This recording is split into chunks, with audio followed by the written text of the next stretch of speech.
Hey everyone, welcome to Bold Reflections. My name is Jasmine, and today I want to talk to you guys about IVF and surrogacy, and why, if you are a Christian, you should oppose this practice. I've wanted to talk about this for a while now, but if you can believe it, I actually hesitated because I didn't want to offend someone. So even I am still struggling with being bold in my faith and being bold about the truth. So I've learned that courage is a muscle, and if you don't use it, you will lose it. So we're going to talk about the truth of IVF and surrogacy today. And stay tuned because we're going to be reflecting on Deuteronomy 31:6 that says that God will not forsake you. So if you are feeling like, where is God in this season? Where is God in this moment right now?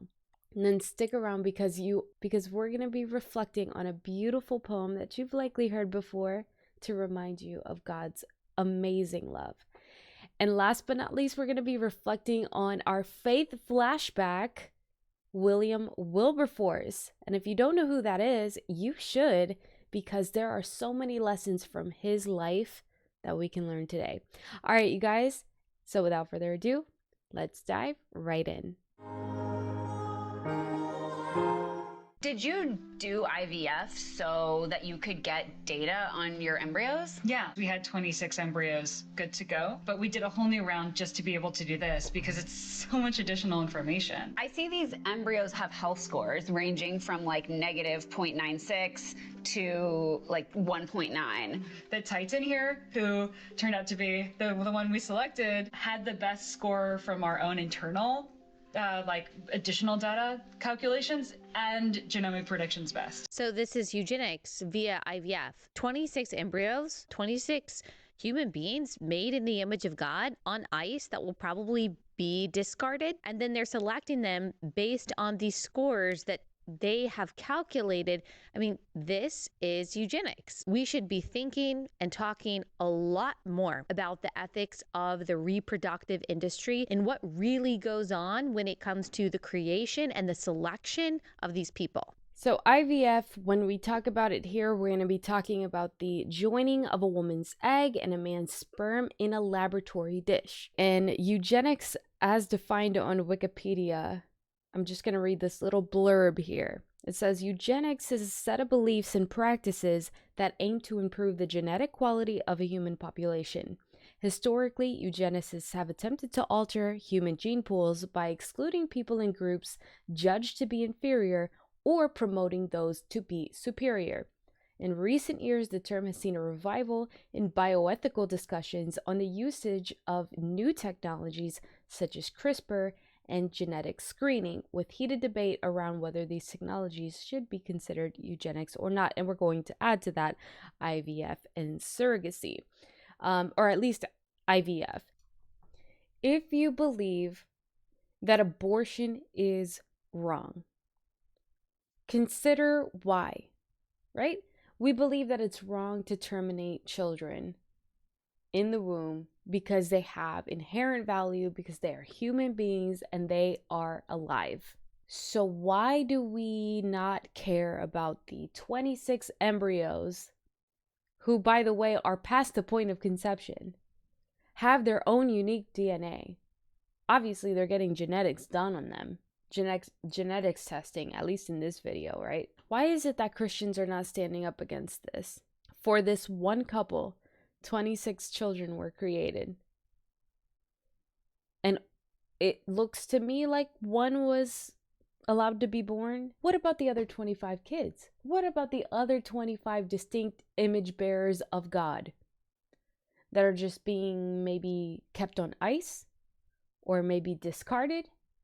And even if this couple decided to, like, oh my gosh, let's have more, and they grab a couple more out of there, they're still doing you have to select at some point, right? Are you just randomly choosing? Probably not, at least at this couple. They're probably going through a, selective breeding, eugenics process. Which one is superior to be born next? And are they really going to go on to have 26 kids Probably not. I don't see how this particular practice is ethical. How can this be ethical? That we are creating humans for the sole purpose of sitting in a lab to be discarded. I mean, obviously not all of them, some of the very, very lucky few. I read a statistic that 97% of embryos created this way are discarded. So we've got to be talking about millions and millions of children are being thrown away or indefinitely left to sit on ice until maybe in 30 years they're born again.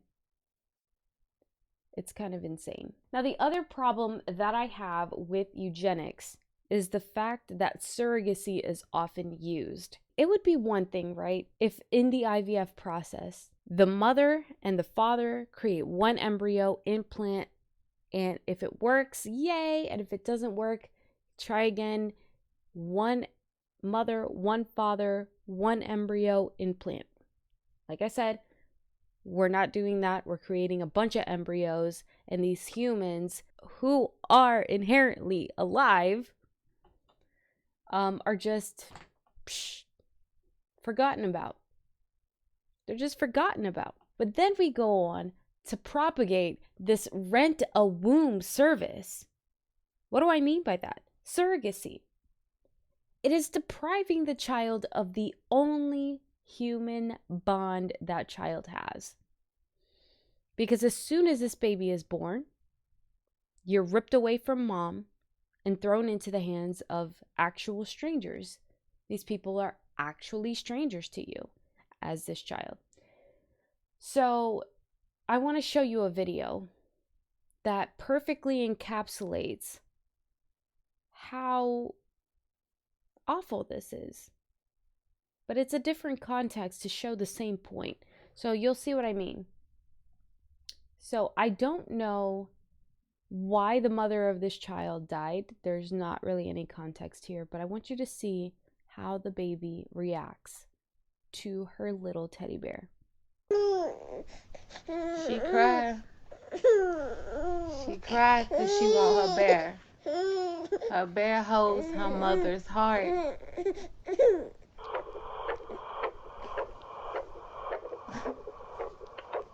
And that's the only way she'll stop. It's so amazing.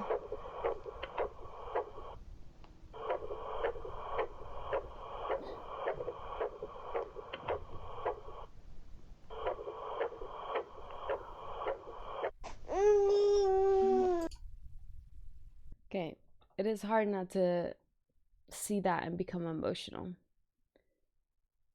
God designed us in this way. There's a powerful bond that happens when you grow a child inside your womb. It's one thing, for example, if you're giving your child up for adoption because you chose to preserve life and not abort life. That's honorable and noble. That's amazing.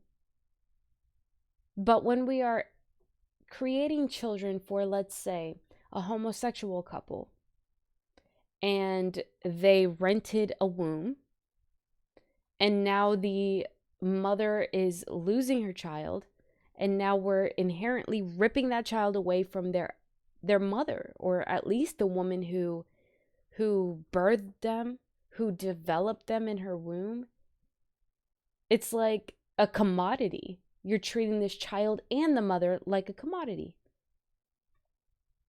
And I just find that to be cheapening of life, cheapening of human life. There are so many stories coming out about horror stories about surrogates. One of which that comes to mind is a story where the surrogate had already signed the contract, but developed cancer and needed chemo before she, had the baby. And the homosexual couple that, hired this surrogate forced her to abort the child. They didn't really care, even in the face of the surrogate pleading with them that she be allowed to raise the child. They said, no, No, we don't want our genetic material out there all willy-nilly like, so you have to kill the kid. It's almost like we're putting us as adults before children. And this is what happens in a sick and backward society.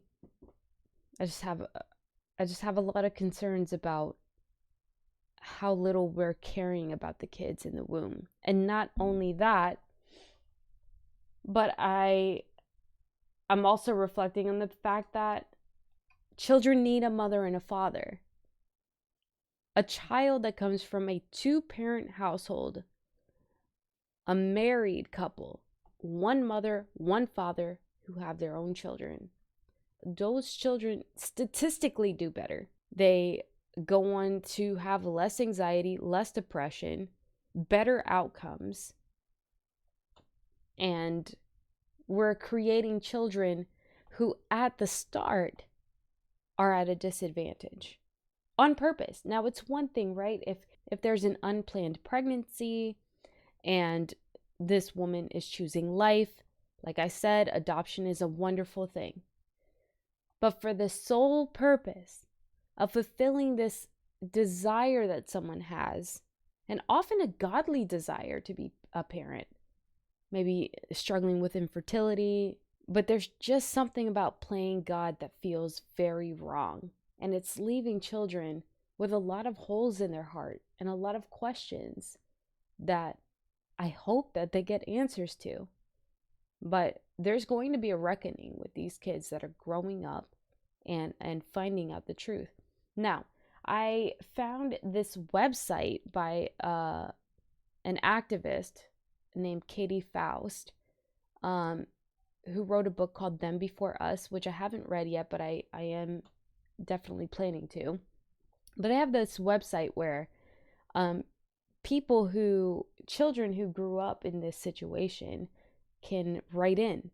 And so this is one of the articles. I'm going to read it to you guys because it's very interesting, something to think about that maybe we haven't considered before. So I believe this is from an anonymous source here, but it says, "To be loved by the two who created you and not from the strangers who bought you is natural and beautiful.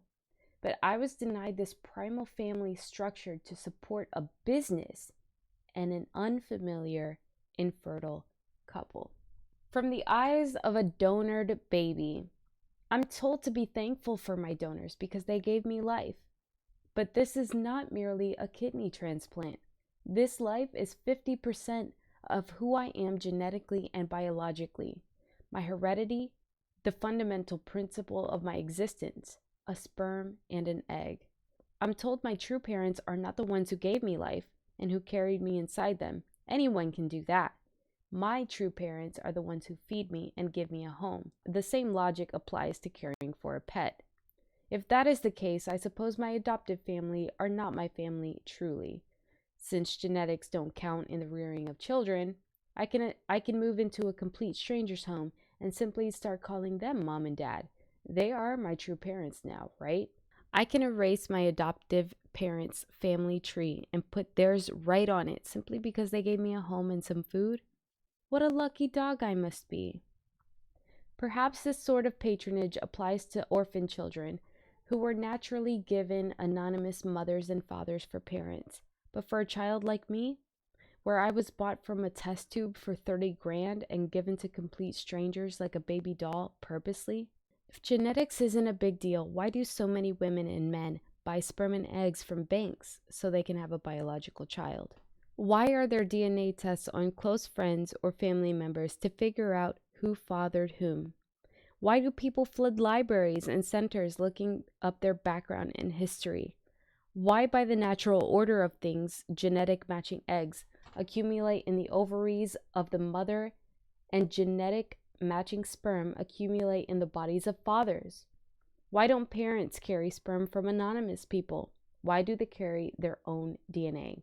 It's patronage and mind conditioning to keep up a $3 billion industry. If you're a child and born into the world by two people, you're told to be grateful for them. They carried you for 9 months, gave you life, and raised you. But when you're made by human commodification, You're told to be thankful for whom you're sold to. These strangers are your parents. Their paycheck gave you life. If they never bought the embryo, you wouldn't have been here. However, they want to sweet talk it to support the fat cat's pay. However, they want to force on the unimportance of knowing who you were, supposed to naturally grow inside. However, they want to push the sob stories of moms who cannot conceive for public pity, and talk about the moms' wonderful stories about how they bought kids from other mothers and fathers so they could be parents now. It's corrupted. It's so funny how those stories make headlines while mine makes a website not many will read. Are we forgetting that there is a third party in these arrangements? Or are mindless, stupid babies who form connections with their womb carriers do undergo mother-baby separation that causes them stress, and who eventually grow up and realize how they got here do not count for people? Changing the name from mother and father to donor doesn't excuse that man or woman from being 50% of the recipient's DNA, and doesn't excuse the reality that mother had children with another man and not her partner, and vice versa, and she's carrying down the donor's lineage instead. A contract in words doesn't change biology. No amount of mind conditioning or delusion can stop that fact from being true. We are not bulls or horses or livestock. Anonymous parents don't work. Unless the government changes the system for all children and all children are bought, sold, and made unnaturally in test tubes, kept from their heritage, fathers and mothers, aunts, uncles, nieces and nephews, grandparents and siblings too, the system is not being fair to children like us who don't know who we look like when facing that mirror, don't know whose genes made what, don't know our family tree, don't know our medical history, and don't know whose bodies we were once a part of in those ovaries and testes before being traded off for $75.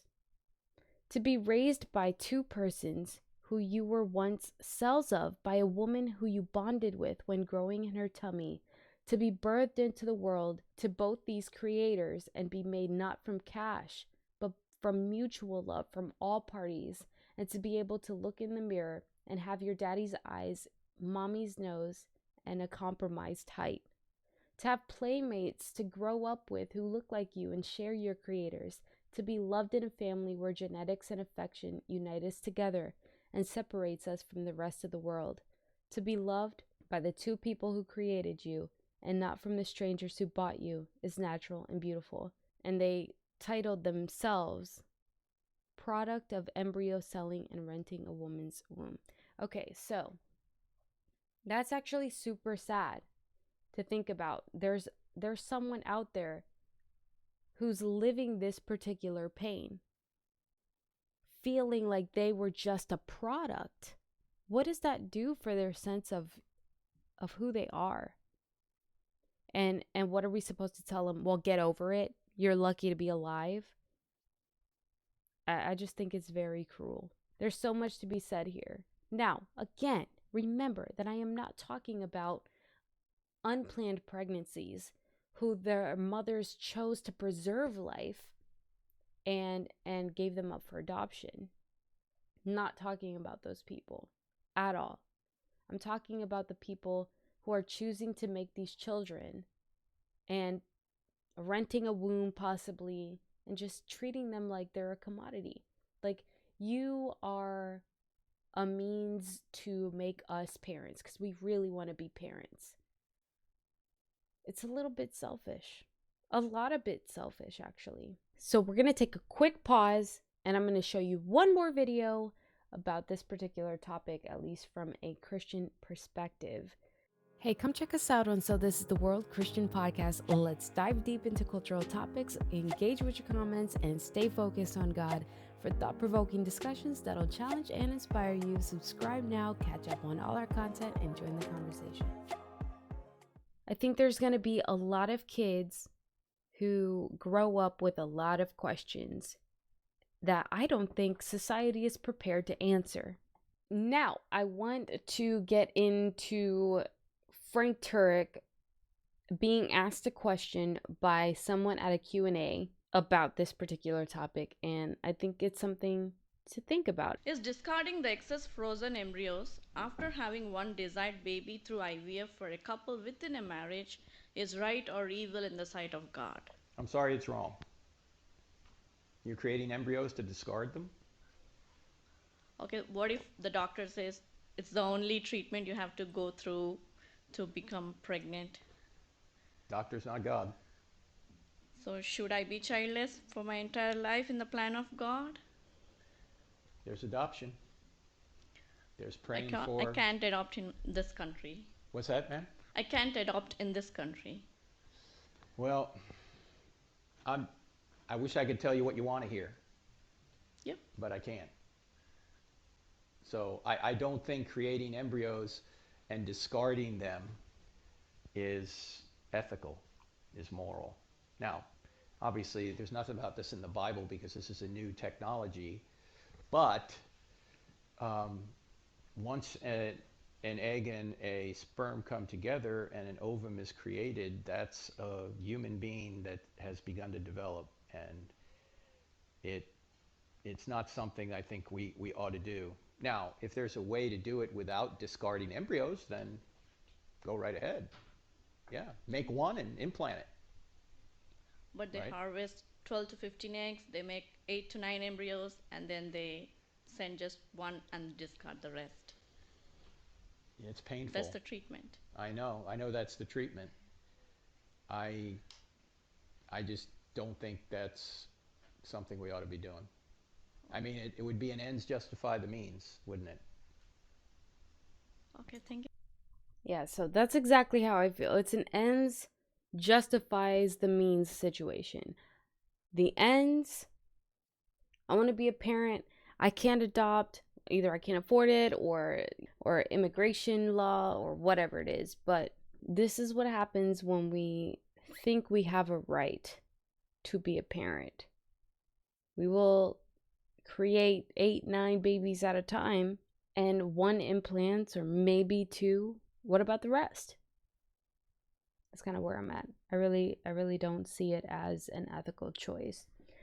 Tell me what you think about IVF from a Christian perspective. Obviously, there is something that I want to say before we end this particular discussion. If you have been involved in this in any capacity, whether you've been a donor, whether you have been a surrogate, for example, or maybe you are a couple that had a child or attempted to have a child through this means. What my point here is not to condemn you, but in fact to condemn the practice, because every single day more humans are being created only to be discarded. This is a dark industry, much like the abortion industry, a darkness, a sickness in which we play God. And that's what I'm calling out today. The industry, the practice. I understand that a lot of us have never considered this before because it was never presented to us before. Or maybe in a way it was and we denied the truth. And my message is the same as if I were talking to a woman who aborted her children. Jesus has so much love and mercy for you that if you will just come to him, Jesus says in his word, I always read this one, there is no condemnation in Christ Jesus. No condemnation. His grace is so powerful and so abundant. If you feel any guilt because you've been involved in this practice, may it lead you to repentance, to find rest, to find forgiveness, to find mercy and grace that you don't deserve, that I don't deserve, through him. His love is more than we can possibly understand. So again, heed my words. If you're feeling guilty because you practiced this and perhaps you conceived your own child this way, and maybe you didn't choose to keep the other embryos on ice, May that guilt lead you to repentance. And remember that when God forgives you, he removes that iniquity from you as far as the east is from the west, completely washes you away with his blood, because his blood is that pure. So talk to God, reach out to God, repent, and help spread the word of why this industry is corrupt, why it's problematic. And God bless you if you're struggling with this situation, if you've been touched by this darkness in any way. Okay, so our reflection today, our biblical reflection, I don't know what to call this portion, but our scripture reflection, I don't know, comes from Deuteronomy 31:6. It says, "Be strong and courageous. Do not be afraid or terrified because of them, for the Lord your God goes with you. He will never leave you nor forsake you." Perhaps you may be someone in this situation where you're feeling like where the world is falling apart around you, and you feel like God's forsaken you. Where is God in this tragedy? Where is God in this stress? Why do I still feel anxiety? Why do I still feel depression? I want you to reflect on this very famous poem that maybe you haven't heard in a while. It's called Footprints in the Sand. Okay, so one night I dreamed a dream as I was walking along the beach with my Lord. Across the dark sky flashed scenes of my life. For each scene, I noticed 2 sets of footprints in the sand, one belonging to me and one to my Lord. After the last scene of my life flashed before me, I looked back at the footprints in the sand. I noticed that at many times along the path of my life, especially at the very lowest and saddest times, there was only one set of footprints. This really troubled me, so I asked the Lord about it. Lord, you said once I decided to follow you, you'd walk with me all the way. But I noticed that during the saddest and most troublesome times of my life, there was only one set of footprints. I don't understand. When I needed you the most, you would leave me. He whispered, "My precious child, I love you and will never leave you. Never ever, during your trials and testings, when you only saw one set of footprints, it was then that I carried you." I don't think in this life we will fully be revealed the knowledge of why some things happen. But I believe that someday we will know those times where God carried us. We will see in the full truth of how God was always there. And because it says that he will never forsake us in Deuteronomy. And his word is true, tried and tested truth. So if you're going through something right now, lean in to God. Lean into the Lord. Ask him for his comfort. Trust that he's there with you, even when it doesn't feel like it. There's no way that we can know all the ways that he's working through our lives and through the lives of other people. And so this is where it honestly does come down to trust. All right, you guys. Okay, so for the faith flashback of the week, we have a man called William Wilberforce. Who in tarnation is William Wilberforce? I did not know who this was because our school system is trash, and I never learned about this particular guy. But he is actually pretty amazing. He is one of the forefathers of the abolition movement. That means slavery abolition movement in Great Britain, which eventually led to the American abolition movement. And he was a devout Christian who credited his passion for this topic, this pursuit of his life, to Jesus Christ. All right, so let's go ahead and watch this little segment here about his life. The slave trade was so much a part of the global economy in the late 1700s that most people couldn't imagine a world without slaves. 12 men who could imagine such a world met in London in 1787 to form the Society for the Abolition of the Slave Trade. They were soon joined by a young William Wilberforce. Charming, wealthy, and eloquent, Wilberforce had been elected to Parliament at 21 and experienced a powerful religious conversion a few years later. That experience led Wilberforce to wonder whether he should leave his political post. John Newton, author of the hymn Amazing Grace, referenced the biblical story of Esther when he told Wilberforce, "You are instrumental in promoting the cause of God and the public good. It is not possible at present to calculate all the advantages that may result from your having a seat in the Parliament at such a time as this." Wilberforce made his first speech in Parliament against the slave trade in 1789. His struggle went on for nearly 2 decades, repeatedly introducing new legislation, only to watch it wither and fail. Finally, in 1807, Wilberforce published a letter on the abolition of the slave trade. It cites Acts, chapter 17, verse 26.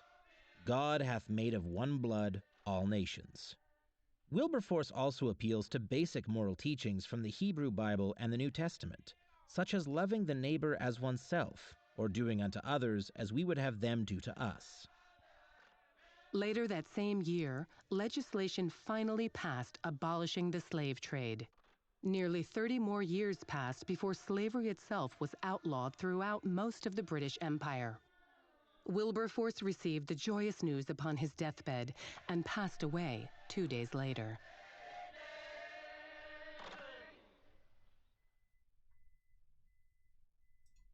Okay, so incredible. He has a religious conversion. He got saved. He became a born-again Christian. And it led him to see the evil around him, to fight against it. And as a result, after 20 years of fighting in Parliament, did he finally get the good news that his mission had been accomplished. And then he passed away. That's incredible. It's incredible. He didn't give up. He acted on his conviction. And God will always use his people to greater means to provide freedom for others. And it's just absolutely amazing, honestly. It really is to think about. It just goes to show you that being bold in a time such as this is exactly what we need. Sometimes it may feel like, man, I wish I was born in a different time, because we look around us and all we see is darkness and perversion and just absolute depravity. And we do have a lot of that in our time, just insane amounts of it. But we are called for times such as this. If you're a parent right now, what a mission you have to raise children to know God and fight to be a light in this world, to reach as many people as we can before God comes back or before we die. So, don't feel like you have no purpose. Your purpose is to know God and make God known in whatever time and place that you find yourself. Just like Mr. Wilberforce did. He stood against the status quo and brought freedom to millions. All right, guys, so that is all I have for today. Thank you so much for joining me. Don't forget to like this video, comment your thoughts. What do you think about IVF? Am I totally off base? Or am I on to something here? What do you think about Mr. Wilberforce? And also, if you have a time in your life when you felt like God had forsaken you, talk about it in the comments. Share that, because you'd be surprised how many people read the comments. So I know I'm a comment reader for sure. And I've been touched by a lot of people's stories throughout the wide world of the internet. Okay. Thank you so much for watching. And as always, God bless.